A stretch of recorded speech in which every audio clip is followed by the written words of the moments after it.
Si sigues viviendo con las mismas creencias de siempre, seguirás obteniendo los mismos resultados, aunque te esfuerces el doble. Esta no es una introducción cómoda, es una llamada urgente, porque nadie te dijo que muchas de las barreras que enfrentas no están afuera, están programadas dentro de ti.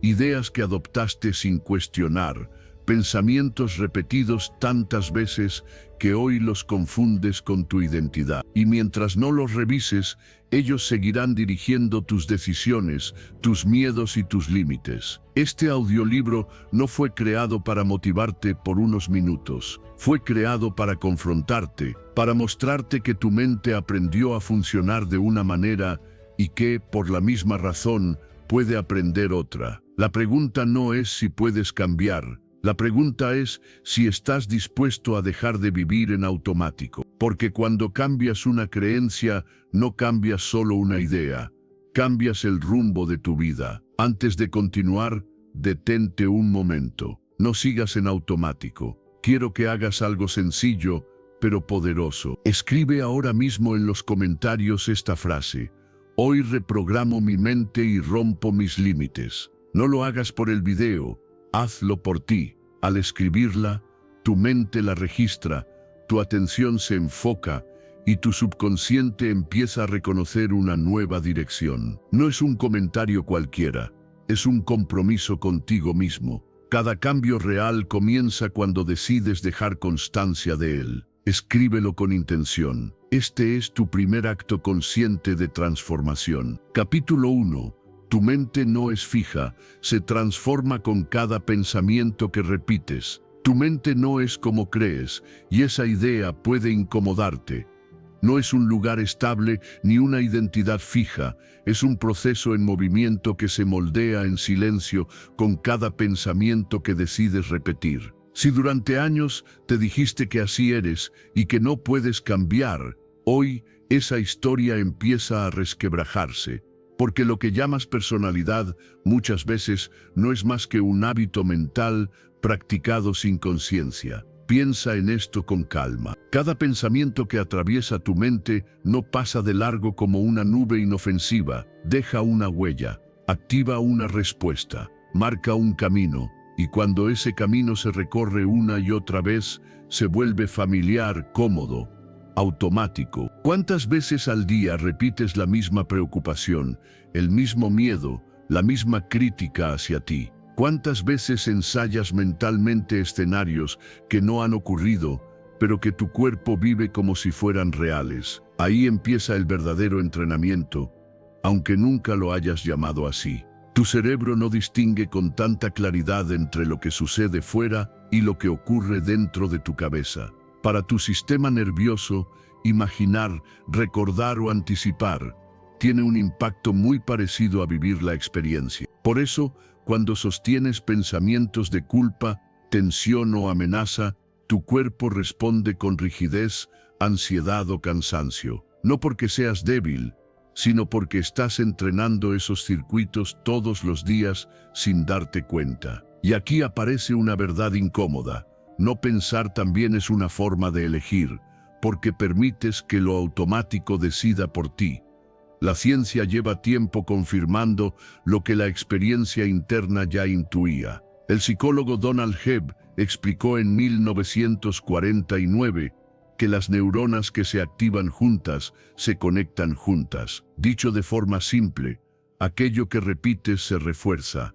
Aquello que refuerzas se vuelve dominante. Y aquello que se vuelve dominante termina definiendo cómo percibes la vida, cómo reaccionas ante los problemas y cómo te hablas cuando nadie te escucha. No es magia ni destino, es repetición. Recuerdo un momento personal en el que comprendí esto de forma muy clara. Durante una etapa difícil, me di cuenta de que no era la situación la que me agotaba, sino la conversación constante que sostenía conmigo mismo. Me repetía que no era suficiente, que iba tarde, que algo estaba mal conmigo. No lo hacía por crueldad, sino por costumbre. Y cuando empecé a observar ese diálogo interno con honestidad, entendí que estaba entrenando una mente que solo sabía buscar fallas. No cambié de un día para otro, pero sí tomé una decisión silenciosa: no seguir alimentando pensamientos que me debilitaban. Aquí surge una pregunta clave para ti.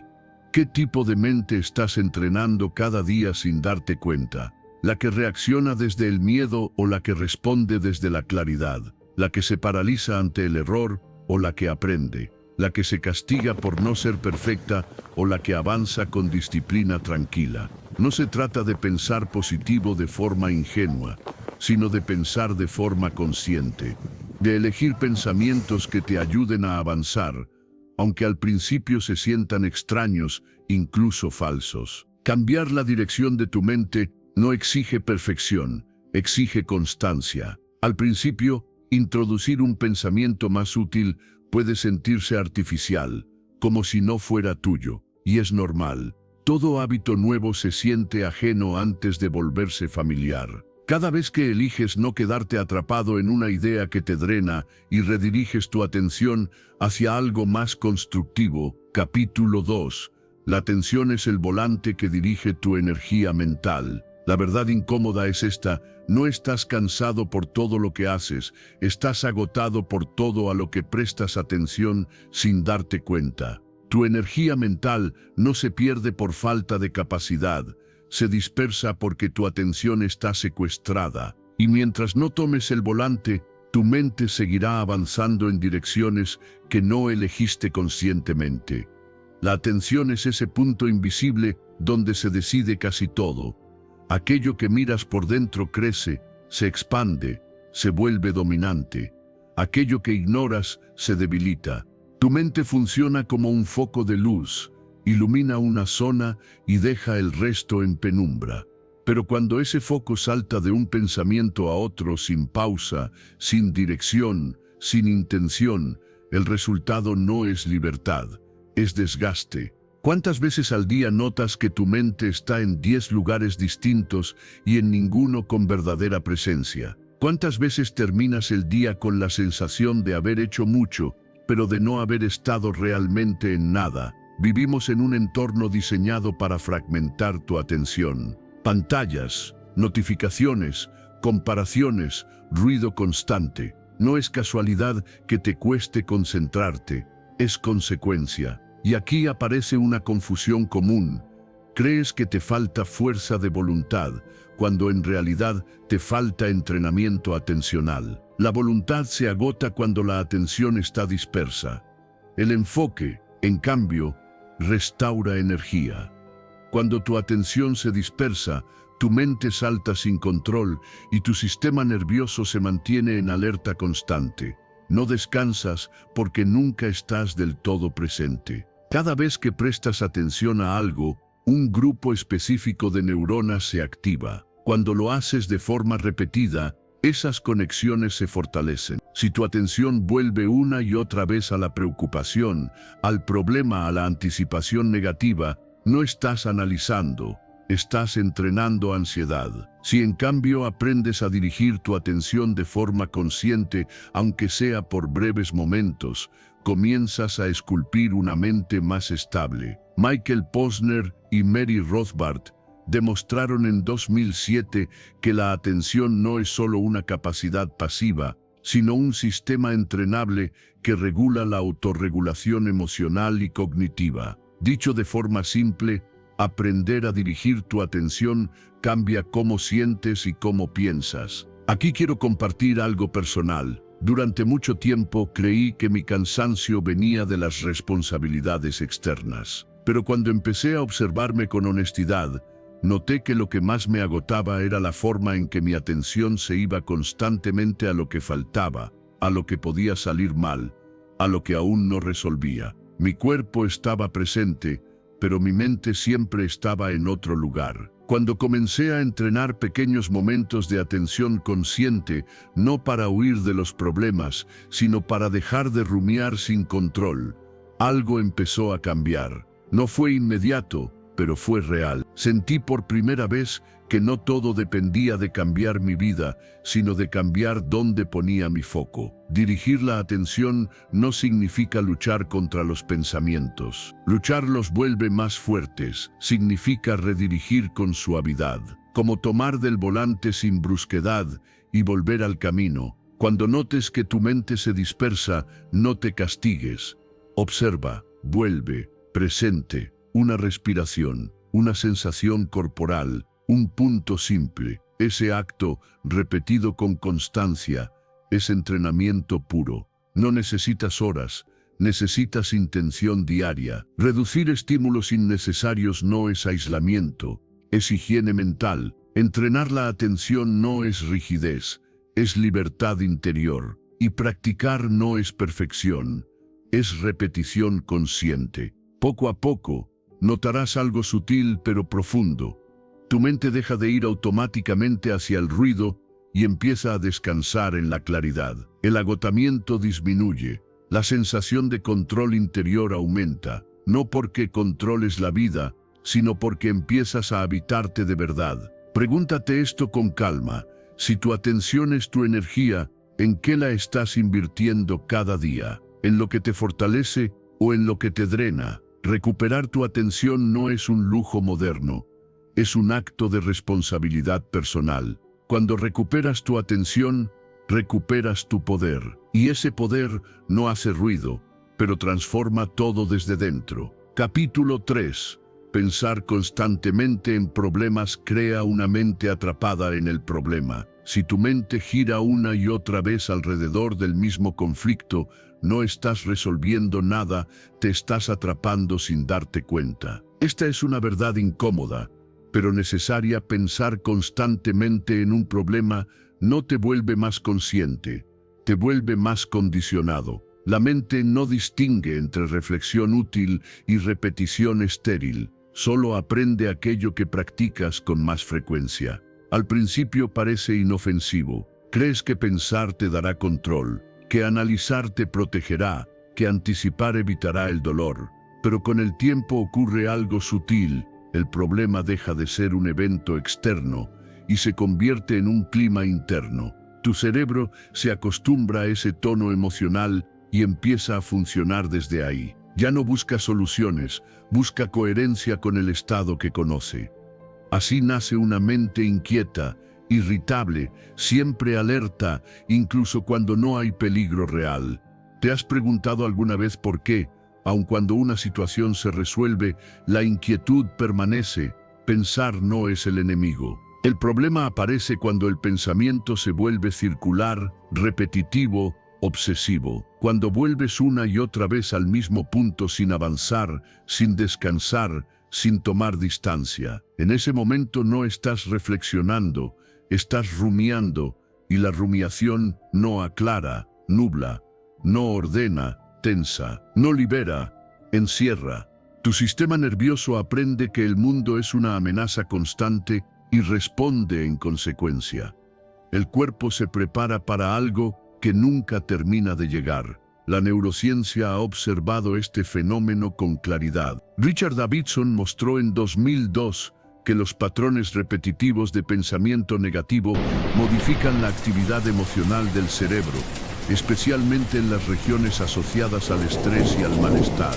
Dicho de forma sencilla, cuanto más tiempo pasas pensando desde la preocupación, más se fortalece ese circuito. El cerebro se adapta al conflicto como si fuera su hogar. Y lo más paradójico es que, aunque el problema original desaparezca, la mente sigue produciendo alarma. Ya no necesita un motivo externo. Aquí quiero detenerme un momento y hablarte desde lo personal. Durante años creí que pensar mucho era una señal de responsabilidad. Me decía que si no analizaba todo, algo se me escaparía. Pero un día me di cuenta de que mi mente no estaba resolviendo, estaba repitiendo. Me despertaba con el mismo diálogo interno y me dormía con las mismas preguntas sin respuesta. El cansancio no venía de la vida, venía de la conversación interminable conmigo mismo. Cuando comprendí que no todo pensamiento merecía mi atención, algo empezó a aflojarse por dentro.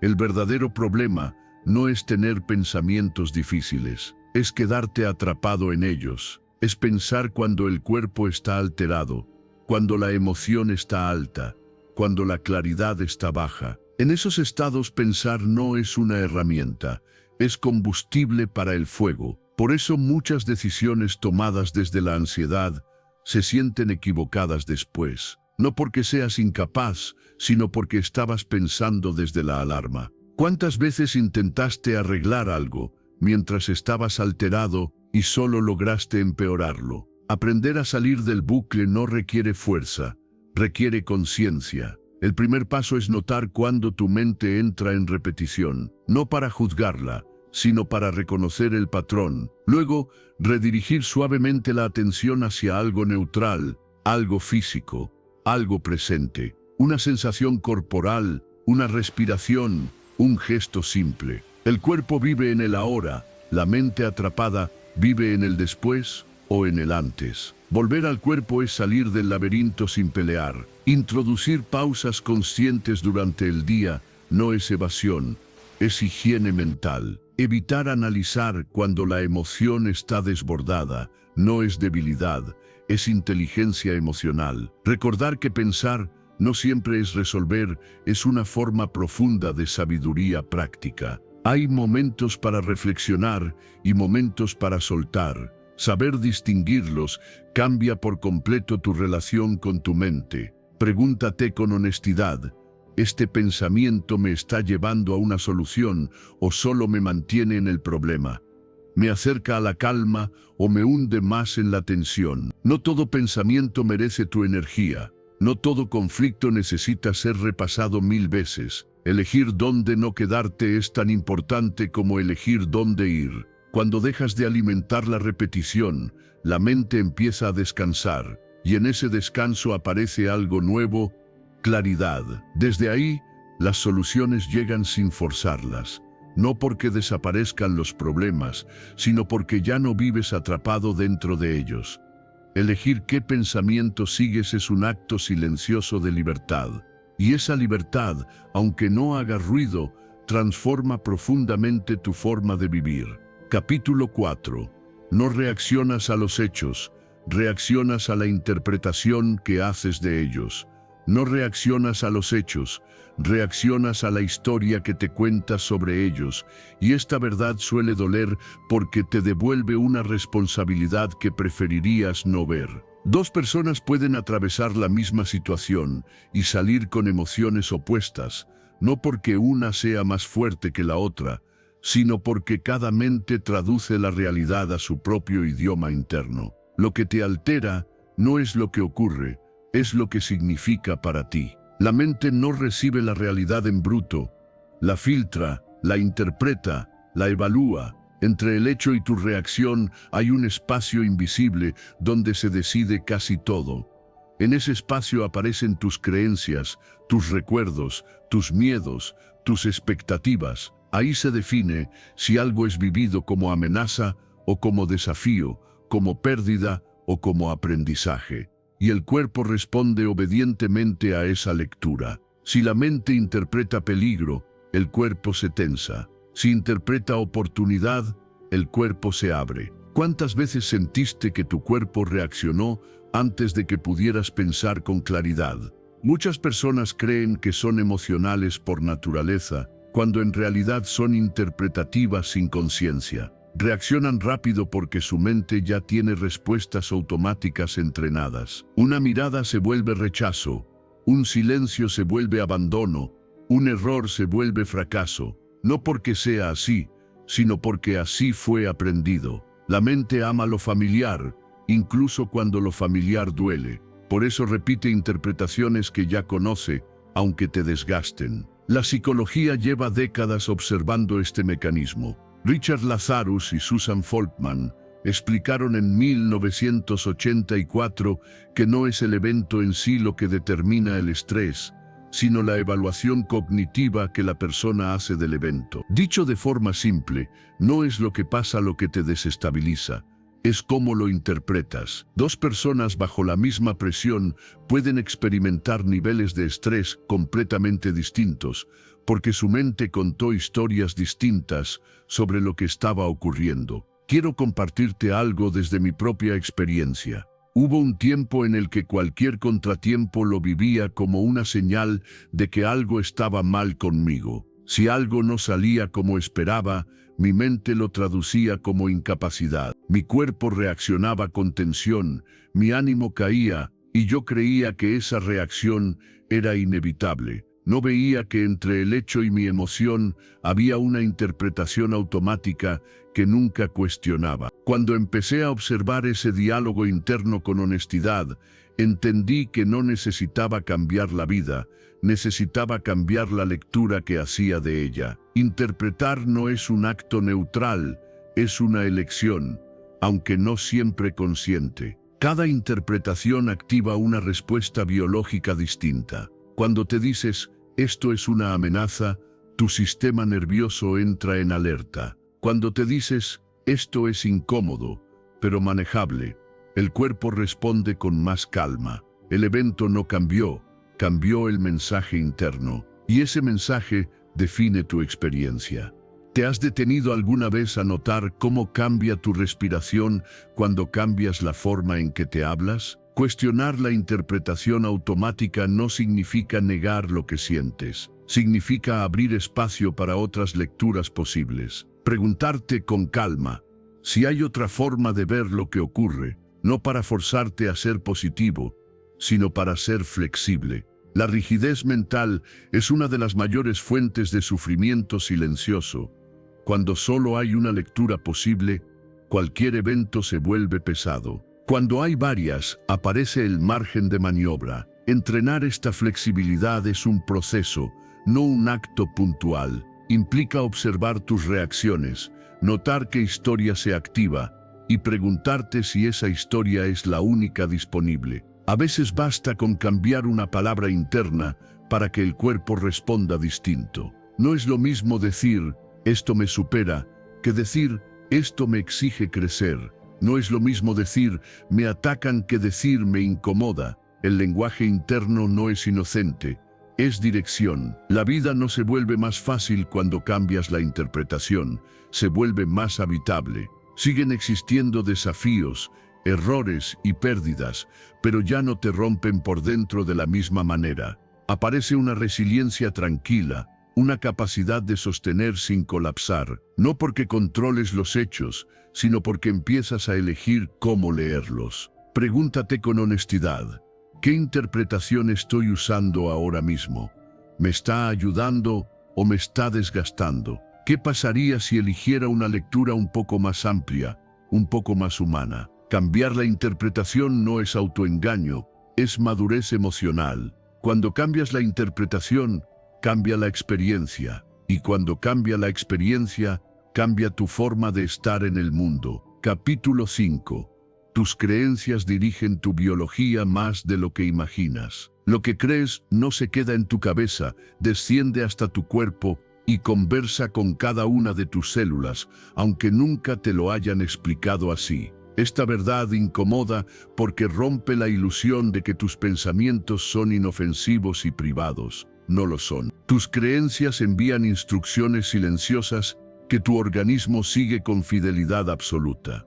La mente interpreta la realidad y el cuerpo ejecuta la orden. Cuando una creencia activa amenaza, insuficiencia o peligro, tu biología responde con tensión, alerta y defensa. El corazón se acelera, la respiración se vuelve superficial, los músculos se contraen. Cuando la creencia activa confianza, sentido o seguridad, el cuerpo cambia de registro. Aparece la relajación, la claridad, la energía disponible para crecer. El mismo cuerpo, dos respuestas opuestas, guiadas por una idea que muchas veces ni siquiera cuestionas. ¿Te has preguntado alguna vez qué tipo de instrucciones le das a tu organismo a diario? Muchas personas viven agotadas sin entender por qué. No es solo por lo que hacen, sino por lo que creen mientras lo hacen. Creencias como no soy suficiente, esto es demasiado para mí, siempre me pasa lo mismo. No son frases inocentes, son mensajes que el cuerpo toma como verdad. Y el cuerpo, cuando cree que vive en un entorno hostil, prioriza sobrevivir, no expandirse, reduce energía, apaga procesos secundarios, se vuelve rígido, no porque esté roto, sino porque está obedeciendo. La ciencia empezó a observar este diálogo con más claridad cuando la epigenética ganó espacio. Bruce Lipton explicó en 2005 que los genes no son un destino fijo, sino interruptores que se activan o se silencian según el entorno y la percepción. Dicho de forma simple, no solo importa lo que te rodea, importa cómo lo interpretas. La percepción se traduce en señales químicas que influyen en la expresión genética. Cambiar una creencia no es solo un acto mental, es un cambio de instrucciones internas que afecta cómo funciona tu organismo. Desde mi experiencia, este fue uno de los descubrimientos más transformadores. Durante años viví con la creencia silenciosa de que tenía que estar siempre en alerta para no fallar. No lo decía en voz alta, pero mi cuerpo lo sabía. Vivía tenso, cansado, siempre anticipando el error. Cuando empecé a cuestionar esa creencia y a introducir otra más amable, algo como puedo aprender sin atacarme, noté cambios que no eran solo emocionales. Dormía mejor, respiraba distinto, mi cuerpo dejaba de reaccionar como si estuviera en peligro constante. No cambié el mundo, cambié el mensaje interno. Las creencias no se transforman solo con pensamiento positivo, se transforman con repetición, experiencia y coherencia corporal. El cuerpo necesita sentir la nueva creencia para creerla. Por eso no basta con decir, estoy a salvo si sigues viviendo en tensión. Involucrar el cuerpo es clave. Respirar profundo, moverte con presencia, crear momentos de calma real. El sistema nervioso aprende por experiencia directa. Cuando el cuerpo experimenta seguridad, la mente empieza a actualizar sus creencias. Identificar creencias limitantes no es un ejercicio intelectual, es una observación honesta. Pregúntate qué frases internas aparecen cuando algo se complica. Pregúntate qué historia te cuentas sobre ti mismo cuando fallas. Esas frases son mapas biológicos. Sustituirlas por interpretaciones más útiles no significa mentirte, significa elegir una lectura que te permita funcionar mejor. La utilidad es una forma profunda de verdad. Reforzar nuevas creencias requiere paciencia.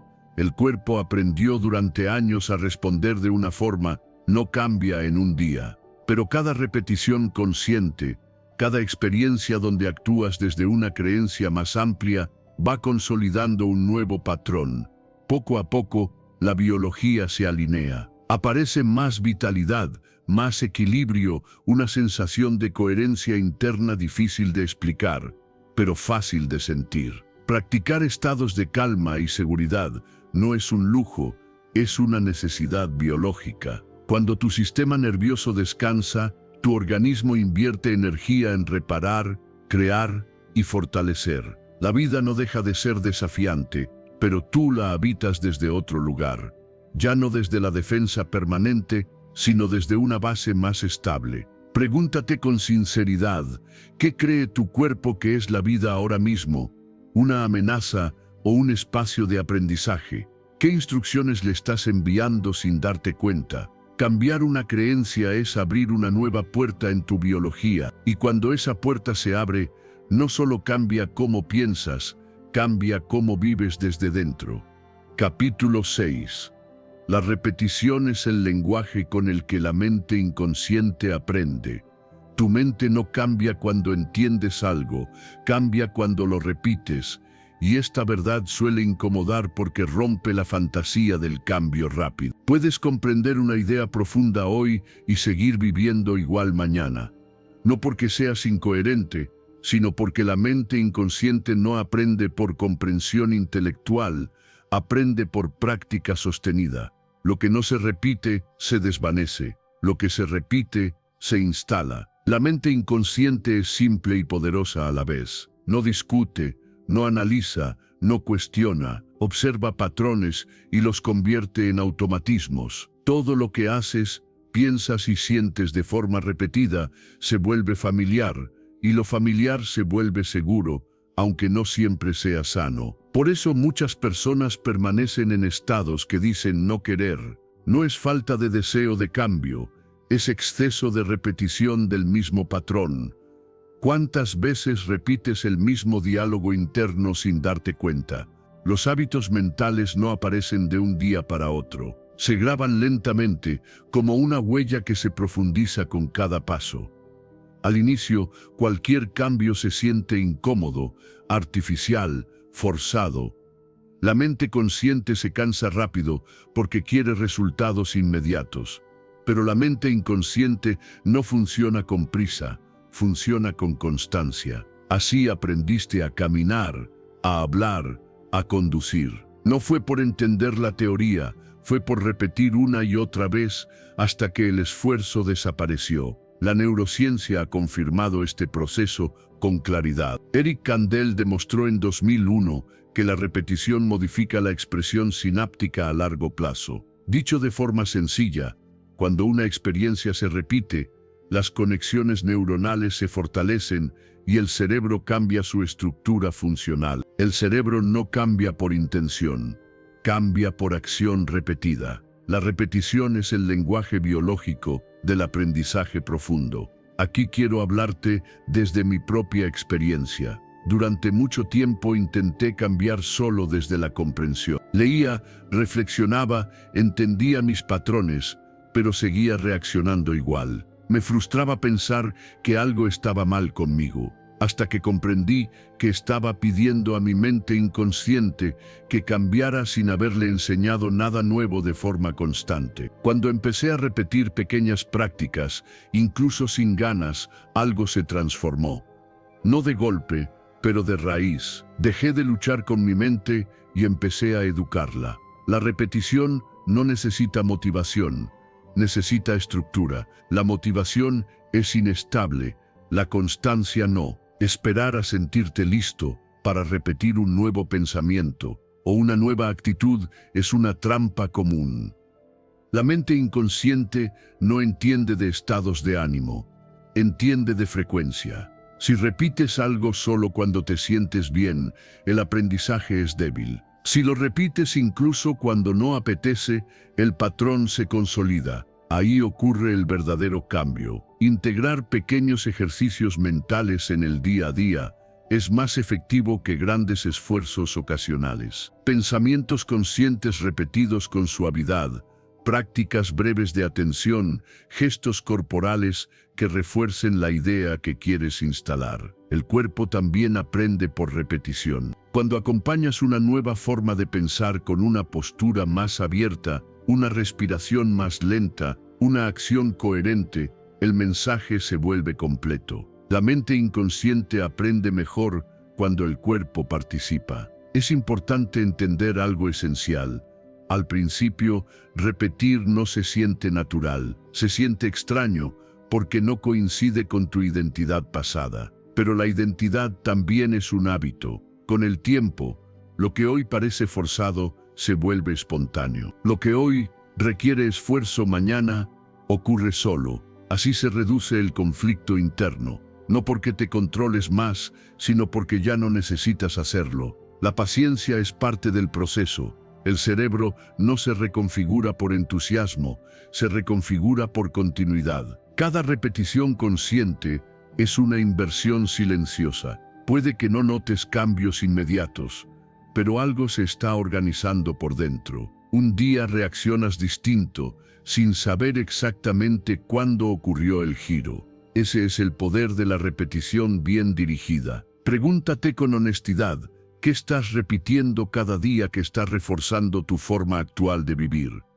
¿Qué pensamiento, qué gesto, qué reacción estás entrenando sin darte cuenta? Y también pregúntate, si repitieras algo distinto, pequeño pero constante, ¿qué versión de ti podría emerger con el tiempo? La mente inconsciente no necesita discursos largos, necesita ejemplos repetidos. No necesita promesas, necesita práctica. Lo que repites se convierte en costumbre. La costumbre se convierte en carácter, y el carácter termina siendo destino. Lo que repites se convierte en ti. Capítulo 7. Sin el cuerpo, el cambio mental no se sostiene. Si solo entiendes, pero no practicas, el cambio se desvanece, y esta verdad incomoda porque revela por qué tantos avances personales duran tan poco.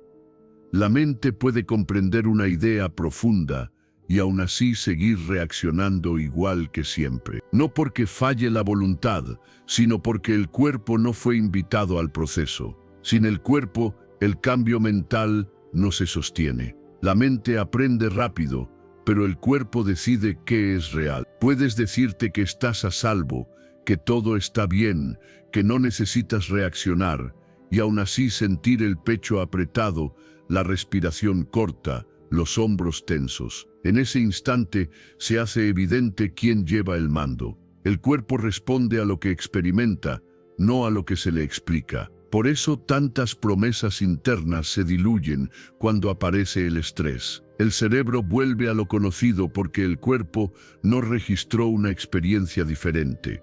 Vivimos en una cultura que privilegia el entendimiento, como si comprender fuera suficiente.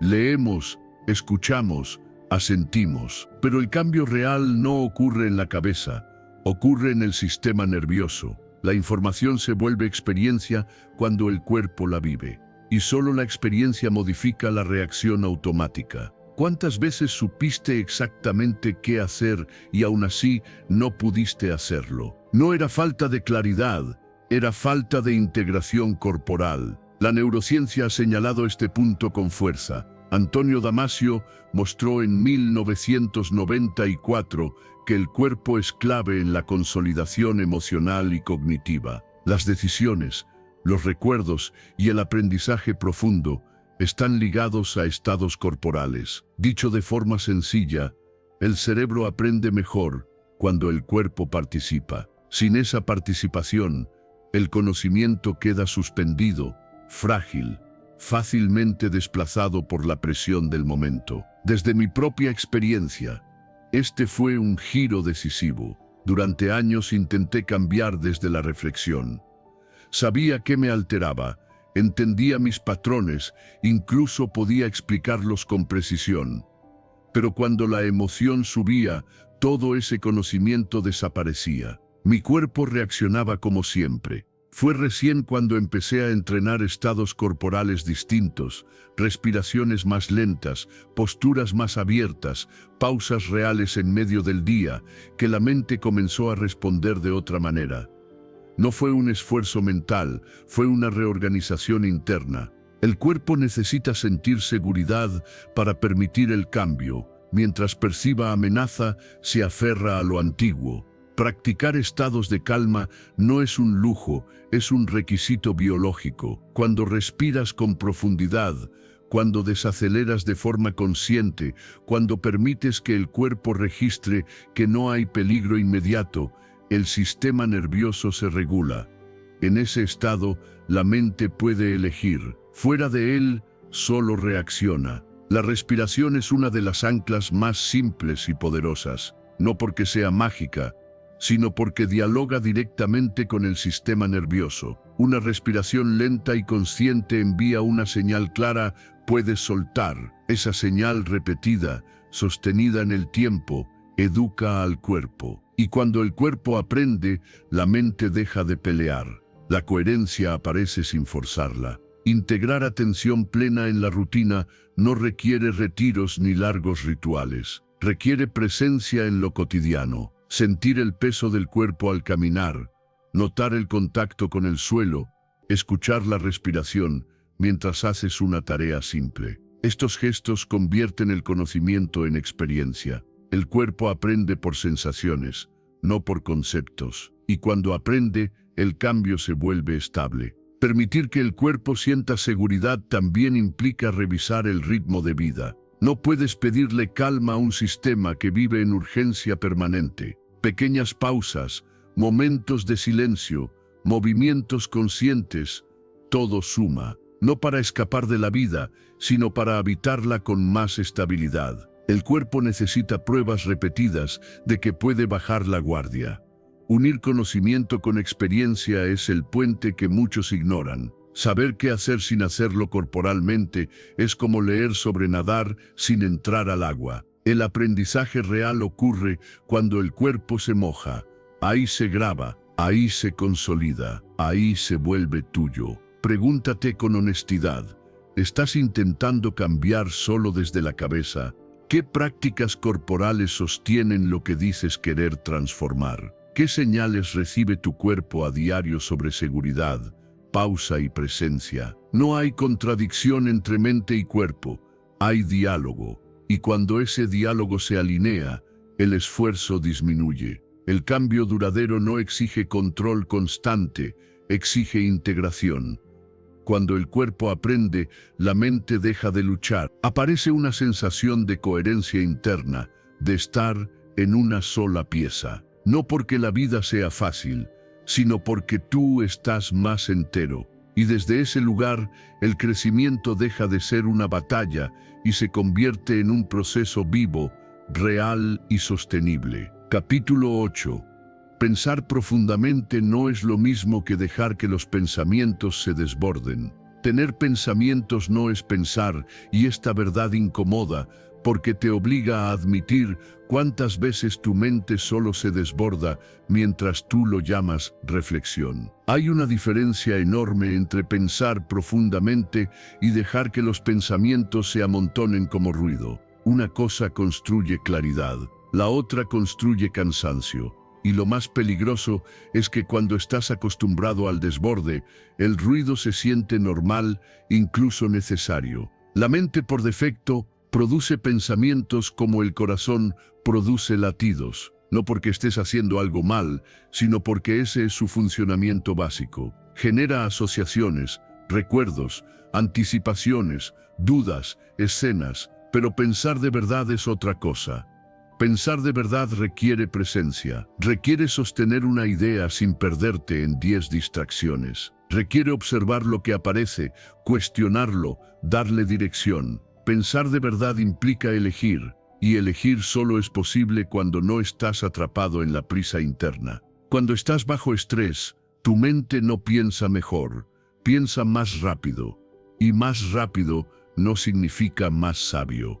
El estrés no te vuelve profundo, te vuelve reactivo, te empuja a conclusiones inmediatas, a interpretaciones rígidas, a decisiones impulsivas. En ese estado, tu mente se siente productiva porque no se detiene, pero en realidad está girando sobre sí misma. ¿Cuántas veces te descubriste analizando un tema durante horas y al final te sentiste más confundido que al principio? Pensar profundamente requiere un estado diferente, un ritmo distinto. Requiere bajar la velocidad mental, porque la profundidad no se alcanza corriendo, se alcanza descendiendo. Y para descender necesitas calma, necesitas silencio interior, no silencio externo, sino esa pausa interna donde puedes escuchar lo que realmente estás pensando, no solo lo que estás repitiendo. La atención plena tiene mucho que ver con esto, no como moda, sino como herramienta de integración. Daniel Siegel relacionó en 2010 la práctica de atención consciente con una mayor integración cognitiva. Dicho de forma simple, cuando entrenas presencia, tu mente conecta mejor las piezas. No te quedas en una reacción aislada. Ves el conjunto, comprendes con más amplitud. Y esa amplitud es la base de las decisiones sabias. Quiero compartirte una reflexión personal, porque esto lo aprendí a la fuerza. Hubo un periodo en el que confundí profundidad con intensidad. Creía que pensar mucho era pensar bien. Me decía que si le daba vueltas suficientes a un asunto, encontraría una respuesta perfecta. Pero lo que estaba haciendo era alimentar un torbellino. Mi mente no estaba buscando verdad, estaba buscando alivio. Y cuanto más pensaba, más se expandía la ansiedad. Fue recién cuando empecé a detenerme, a respirar, a observar antes de reaccionar, que apareció algo que no tenía antes, claridad tranquila. Entendí que el pensamiento profundo nace cuando la mente deja de gritar. Reducir la velocidad mental no significa apagar la mente, significa recuperar el control. Significa darte unos segundos antes de responder. Significa observar una conclusión automática y preguntarte si es la única posible. Significa notar un pensamiento como «esto va a salir mal» y sostenerlo sin obedecerlo. Porque muchas veces lo que te domina no es el hecho, es el impulso de creerle al primer pensamiento que aparece. Pensar profundamente es sostener preguntas, no solo respuestas. Es permitirte decir, no lo sé todavía, sin entrar en pánico. Es contemplar opciones sin urgencia. Es mirar tu propia mente como si la estuvieras estudiando con calma. Y eso solo ocurre cuando entrenas el silencio interior. Ese silencio no es vacío, es espacio. Es el lugar donde el pensamiento deja de atropellarte y empieza a servirte. Practicar mindfulness de forma regular no es una exigencia espiritual, es una higiene mental. Es la práctica de volver al presente una y otra vez. Y cada vez que vuelves, educas tu mente a no dispersarse. No se trata de estar siempre en calma, se trata de saber regresar, porque la vida te sacará del centro muchas veces, pero tu habilidad real es volver. Observa algo importante. Cuando te permites unos instantes de calma, tus pensamientos se ordenan solos. No porque desaparezcan los problemas, sino porque tu mente deja de reaccionar como si todo fuera urgente. En ese estado, las decisiones tienen más profundidad. Tus palabras salen con más precisión. Tu energía se conserva, y lo más notable es que empiezas a sentirte dueño de ti mismo. Pregúntate con honestidad, ¿estoy pensando o solo estoy siendo pensado? ¿Estoy reflexionando o solo estoy repitiendo miedo? ¿Mis pensamientos me están guiando o me están arrastrando? La diferencia no está en tener ideas, está en cómo las sostienes. Pensar bien es un acto de calma, no de prisa, es un gesto de dignidad interna, es elegir profundidad en lugar de desborde. Y cuando eliges esa calma, no solo piensas mejor, vives mejor, porque una mente clara no se rompe con facilidad. Una mente clara no se acelera por cualquier cosa. Una mente clara toma decisiones que te respetan, y eso, aunque parezca simple, es una transformación real. Capítulo 9. No eres la voz en tu cabeza, eres quien la escucha. No eres la voz que habla en tu cabeza, y esta verdad puede sacudirte porque desmonta una identidad que has defendido durante años. El día que lo comprendes de verdad, algo se afloja por dentro. Descubres que aquello que te critica, te asusta o te empuja, no es tu esencia, sino un fenómeno que ocurre en ti. Y en ese descubrimiento silencioso comienza una libertad que no depende de cambiar la vida, sino de cambiar la relación con tu mente. La mente produce una narración constante. Comenta, evalúa, compara, anticipa. Se presenta como yo, habla en primera persona y exige obediencia. Dice qué deberías haber hecho, qué podría salir mal, quién eres cuando fallas. Cuando crees cada frase sin cuestionarla, te fusionas con esa voz y pierdes perspectiva. Vives reaccionando a pensamientos como si fueran órdenes.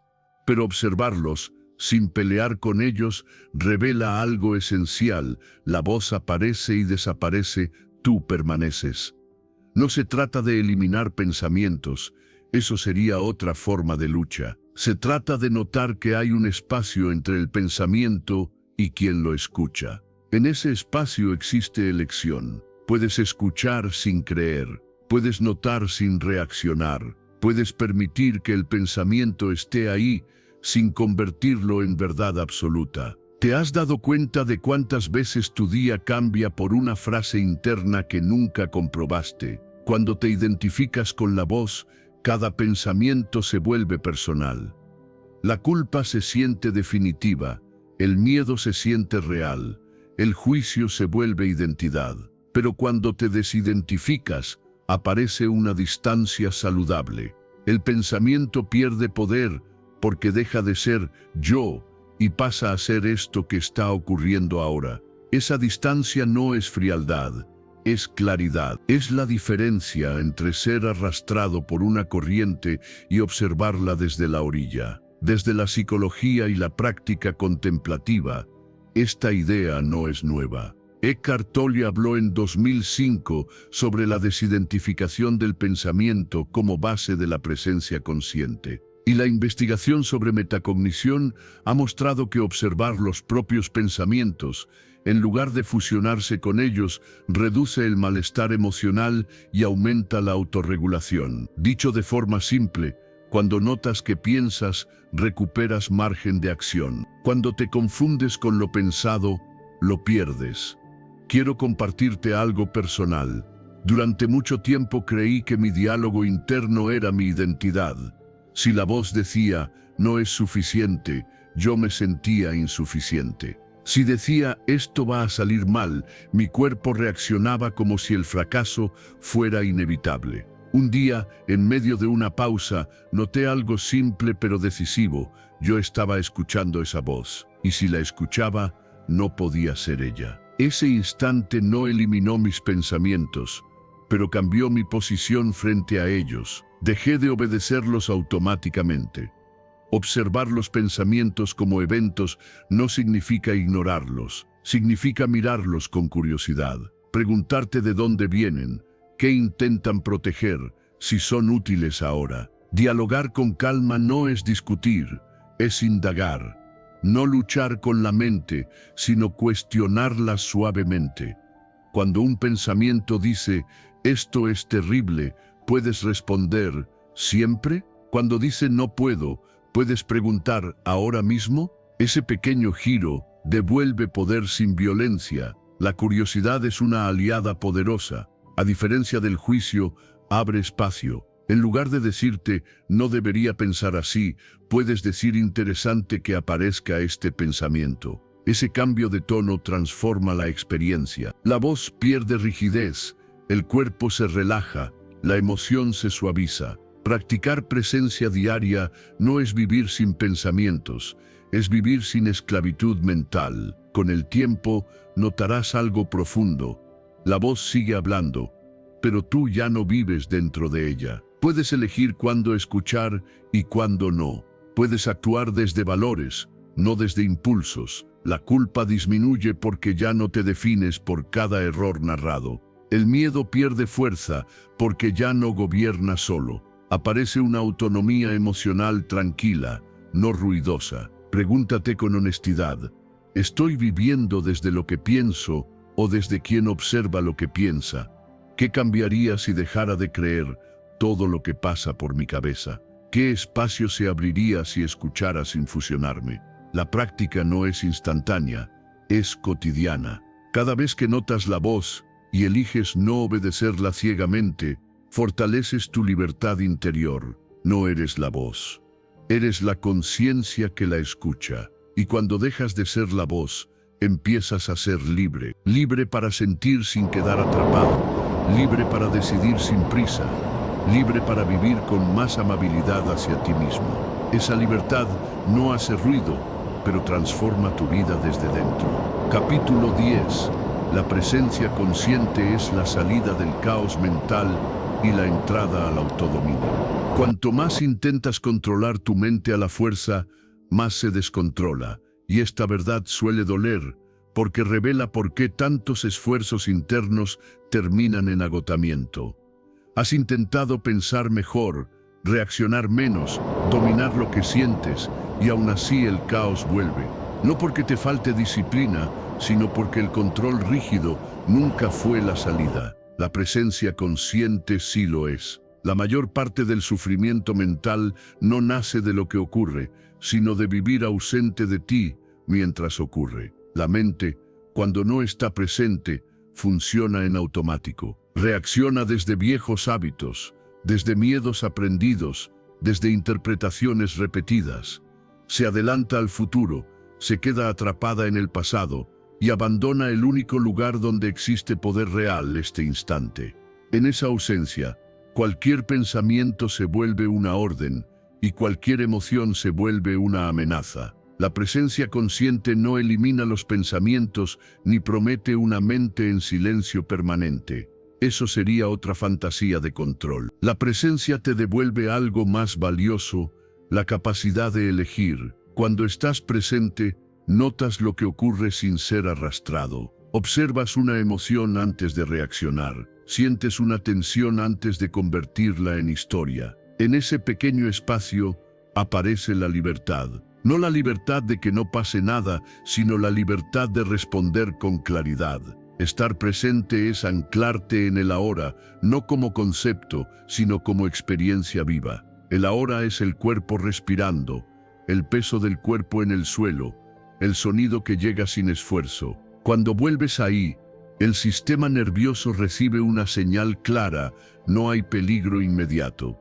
Y esa señal lo cambia todo. La mente se desacelera, el cuerpo afloja, la reacción pierde fuerza, no porque huyas del problema, sino porque dejas de amplificarlo. La ciencia ha observado este efecto con precisión.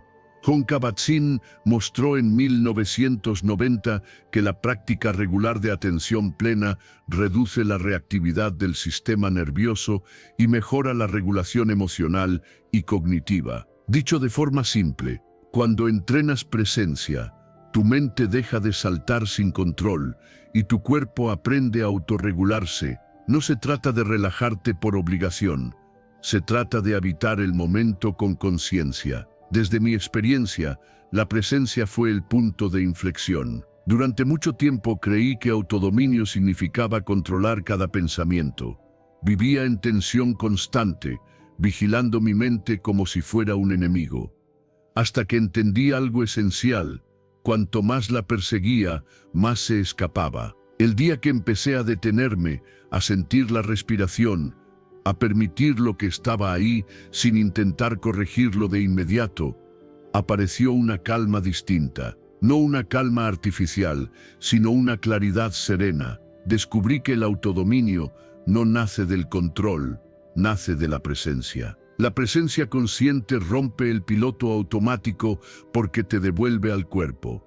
Y el cuerpo siempre está aquí. Cuando notas ansiedad y regresas a la respiración, algo cambia. Cuando aparece un pensamiento repetitivo y en lugar de seguirlo sientes los pies en el suelo, el pensamiento pierde poder. No desaparece, pero ya no manda. Esa es la diferencia entre reaccionar y responder.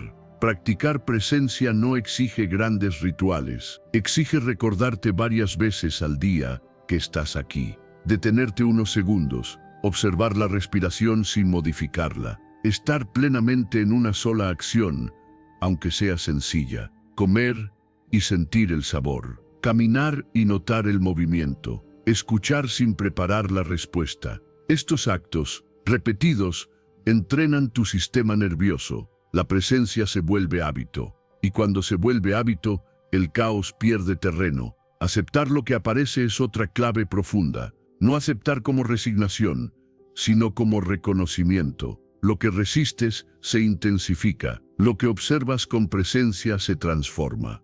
Cuando dejas de luchar con la experiencia interna, aparece un orden natural. La mente deja de empujar y el cuerpo deja de tensarse. En ese estado, las decisiones nacen desde otro lugar, no desde la urgencia, sino desde la claridad.